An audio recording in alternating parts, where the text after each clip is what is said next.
Good afternoon all. How are you all? I hope you all are well.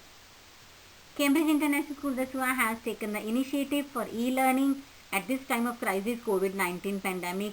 You people are sitting at home and enjoying learning. So, myself Rita from Cambridge International School Dasua and I am your political science teacher. Today I am going to teach you topic environmental movements, one or many, because earlier too we have done the previous chapter. Now we will continue the same chapter. I would be covering the topic environmental movements, one or many, resource geopolitics, the indigenous people and their rights, that's all. And today we will complete the chapter. These three topics we will learn today, we will revise today, we will explain today, and the chapter will be finished. So, environment and natural resources. Shall we recap some of the topic which we have done in earlier video? Actually, I explained the meaning of the topic, meaning of the chapter also. Environmental and natural resources, the name seems like little it is belong to social sciences or geography. But as I told you the whole meaning why it belongs to the politics, the world politics. Environment and natural resources belong to the world politics. The further we will complete and we will connect the same topic with the previous one. So environmental movements, one or many, चलती रहती है movements environment को लेकर. Even now days also movements are going on, some on large scale and some on small scale in every country of the world. Environmental movements are very vibrant and powerful. Most of them work at local level. Diversity is an important trait of environmental movements. One more thing I would like to add here, the movements, one or many, some of the most significant responses to the challenge have come not from governments but also come from the group of environmentally conscious volunteers working in different parts of the world, different parts of the country even. So it is within social movements that new forms of political actions are born and reinvented.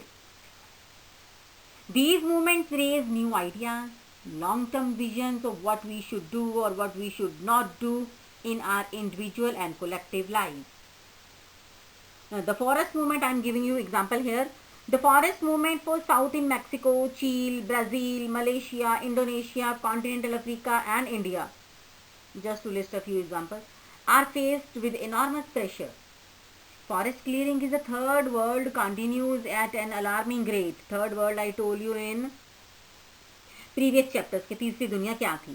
Despite 3 decades the environmental activism. So the mineral industries is also one of the most powerful form of industry on the planet. हम इसको ignore नहीं कर सकते, environment में ही है ये चीज़ें भी. Fine. A large number of economies of the south are now begin reopened to MNC multinational corporations, multinational companies through the liberalization of global economy. Now liberalization you people know very well because you have done in your economics. Liberalization matlab liberty for the trade, so that every company can do trade with another countries for the monetary benefit. Fine.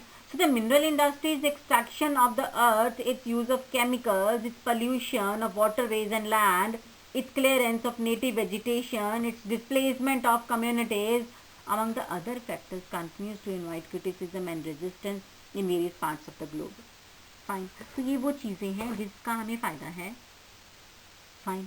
अब MNC अपनी चीज़ें बनाती है, वो mineral भी लेती है, ठीक है, वो अर्थ से भी लेती है, केमिकल का यूज़ भी करती है, पोल्यूशन भी होता है, पानी भी ख़राब होता है, हवा भी ख़राब होती है, तो नेटिव वेजिटेशन भी ख़राब होती है, तो तब ये जाकर सारी चीज़ें बनती हैं. तो then whole country will do criticism regarding that using one kind of raw material or one kind of resources which that particular country is using.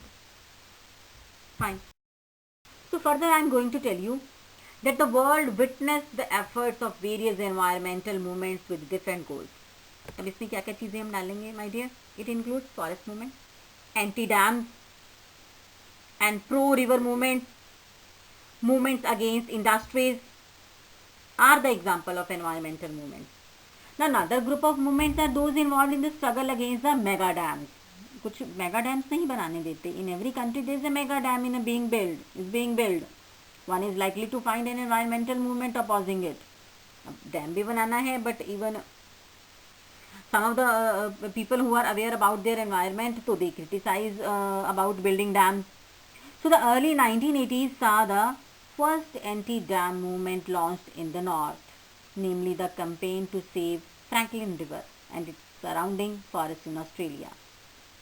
India में भी चली थी बेटा ऐसी movement. India has also had some of the leading anti-dam pro-river movements. Narmada Bachao Andolan. You remember something? Narmada Bachao Andolan is one of the best known of these movements. It's significant to note that anti-dam and other environmental movements in India, the most important shared idea is non-violence. हमने non-violence के चलते बनाया ये. Now resource geopolitics. What is geopolitics? Geography and politics. ये है क्या? So let me explain this word geopolitics so that further topic you can learn कि geopolitics क्या है. Actually it is type of a politics. ये वो politics है. It is new word for you. It is a politics especially international relations as influenced by the geographical factors. Geographical factor जिसमें जिम्मेवार होते हैं and they little related to the politics. हाँ, तो उसको हम जियो पॉलिटिक्स कह देते हैं. Can you see the pictures at your screen? Resource geopolitics is all about who gets wait what when where and how. तो resources are the focus of interstate rivalry. Geography में अपनी grade 9-10 में पढ़ा था that some of the uneven distribution of resources. हाँ, example the access of timber in colonial period बहुत ज़्यादा थी तब, and oil in the world war times, दोनों वर्ल्ड वॉर में, were very important to deciding the relation between the states.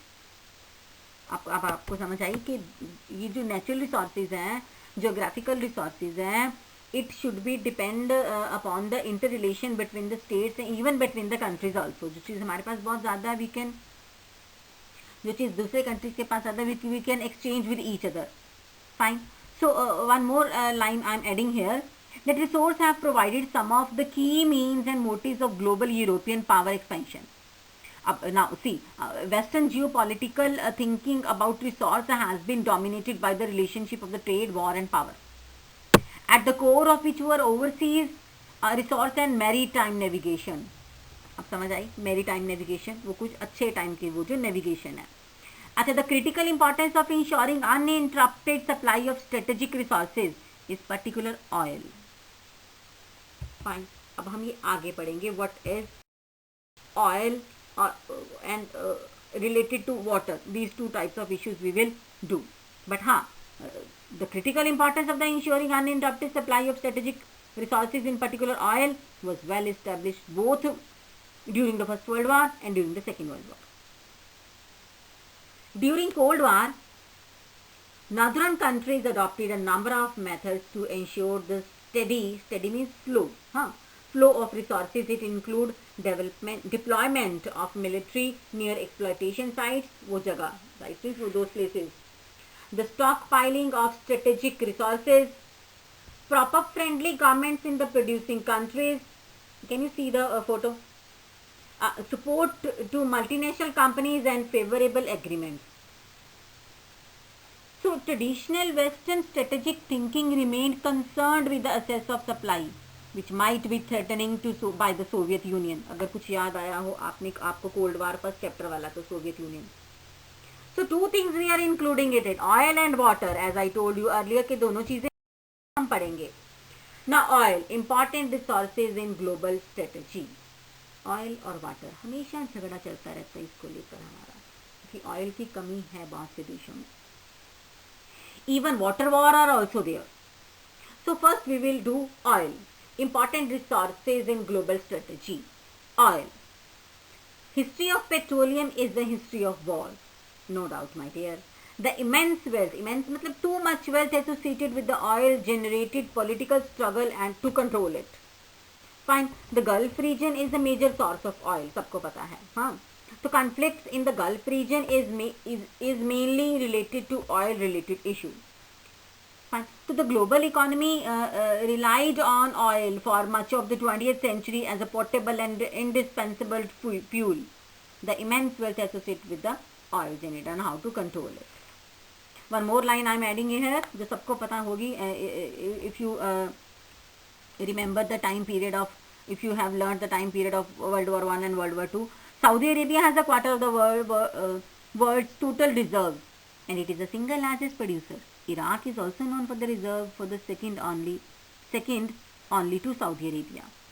The United States, Europe, Japan, and increasingly India and China, which consume this petroleum, are located at a considerable distance from the region. So no one can ignore the importance of oil. Now water. Water war. Can you see the picture? Water war. पानी को लेकर झगड़े चलते हैं. These conflicts happen in villages. These conflicts happen in cities. These conflicts happen in states. These conflicts happen within the country and within another country. Scarcity of fresh water is a leading source of conflicts in 21st century. Some commentators predicted the possibility of water war. जैसे अभी आप chemical war चल रही, you can say this is called the third world war, coronavirus. Because of this coronavirus, the third world war is going on. तो even the commentators predicted about the water wars. पानी को लेकर झगड़े होंगे. So clashes between downstream and upstream states are very common over. ये मैं आपको बताती हूँ downstream upstream क्या है, my dear. So downstream and upstreams are very common over river pollution, over irrigation and construction of dams. So we can say that water is another crucial resource that is prevalent to global, you can say global politics. So countries that share rivers can disagree over many things. For example, a typical disagreement is in the downstream. Downstream मैंने आपको बोला, downstream means you can say the lower portion, and upper stream you can say the upper portion. Those states' objection to pollution, excessive irrigation and construction of dam by an upstream state, जो ऊपर वाली state है, fine. So which might decrease and degrade the quality of the water availability to the downstream state. हो सकता है कि वो पानी सबसे पहले ऊपर बढ़िया वाला यूज करके and another state had to use lowest quality of water. So a number of studies shows that countries that share rivers, जिन दो देशों की एक एक नदी है, and many countries do share rivers, are involve in military conflict with each other. उनमें झगड़ा हो ही जाता है पानी को लेकर. सो एनवायरमेंटल, हम अब ये कह सकते हैं कि environmental issues are also related to the politics. The question indigenous people brings the issue of environment, resources and politics together. Fine. So UN define indigenous people or population as a comprising of descendants. Like I told you, ये US ने बोला. The indigenous voice in the world politics call for the admission of indigenous people to the world community as equal. Now since the time immemorial. It is a phrase, English phrase, since the time immemorial. So I would like to tell you the meaning of this phrase. What is the meaning of the time immemorial? The time immemorial means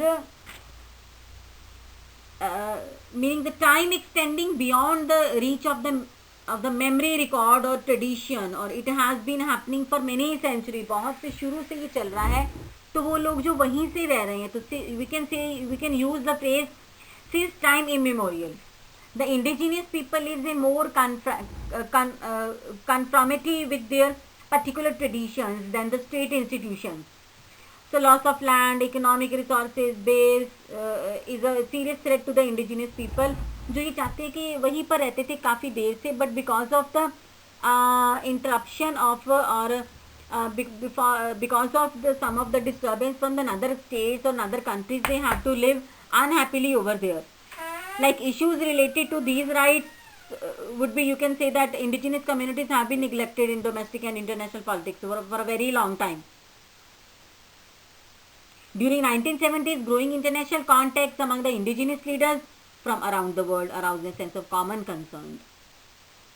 So in India, there are also some kind of indigenous people, like 8% of the tribal population constitutes the indigenous people in India. Fine. In India, the description indigenous people is usually applied to the ST लोग, ठीक है, SCBC लोग. who constitute nearly 8% of the population of the country. Most of them depend upon the cultivation for their subsistence. इनके बहुत ज़्यादा business नहीं है, बड़े बड़े companies, malls नहीं है, so they depend upon the cultivation or agriculture work. Minority are hunters and gatherers, you can say. So it is only after the establishment of the British colonial rule that the areas which had previously been inhabited by the ST people were subjected to outsider forces. तो उनको ये बहुत ज़्यादा लग रहा था कि because of the outsider force these tribal people had to flee. They had to leave their homes like. So last topic we will discuss here, they had to free access of the land in the colonial period. So Indian Constitution includes a number of provisions for the protection of tribal people, but they had paid more than development because they are the largest group of the people displaced for developmental projects. शायद उन्होंने सबसे ज़्यादा पे किया है. Last topic we are discussing here, the World Council of Indigenous People was formed in 1975 to deal with the issues of tribal community whole over the world. We can say that issues related to the rights of the indigenous people and community have neglected in a domestic as well as international politics for a long time. जबकि 1970s में ऐसा नहीं हुआ. 1970s में तो you can say that growing international context among the indigenous leaders from around the world assured the sense of common concern. Now you can add a few lines from your book last page number 133, not from plus boxes, only above side you can add this paragraph, like the World Council of Indigenous People was formed in 1975, okay, and the council became subsequently the first of 11 indigenous NGOs to receive consultative status in the UN. I think this is enough for this topic, and you have to write some of these 2-3 questions in your notebook also as related to the topic. So now my dear, are you ready for the questions that we will do in our notebooks? Question number 1. What are the environmental movements? Explain some movements along with its reasons, which we have done first topic today.